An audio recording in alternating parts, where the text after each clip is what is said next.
this morning, really just moments ago, Congressman, President Trump posted on social media. I'll read you part of his post. He says, quote, "The United States Navy, the finest in the world, will begin the process of blockading any and all ships trying to enter or leave the Strait of Hormuz."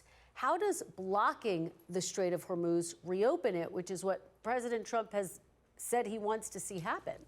Well, first, Kristen, let's establish something. Our Navy, its creation was actually to free international waters from the Barbary pirates. That's why we have a U.S. Navy. That's its creation and the history behind it.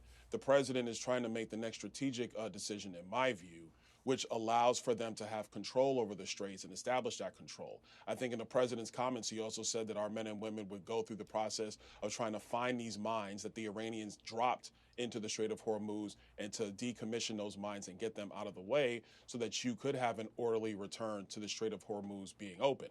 Last thing on this, be very clear. The Iranians have always been using the straits as economic terrorism against the West to protect their theocratic regime. I mean, we started with Cuba, now we're on Iran. What is the consistency here? You have dictatorships that threaten their people, that suppress speech, that jail political prisoners. Obviously, in Iran, we know there are no respect for human rights or for women's rights or for the rights of people who dissent. They just killed 40,000 people in the streets of Tehran, this regime.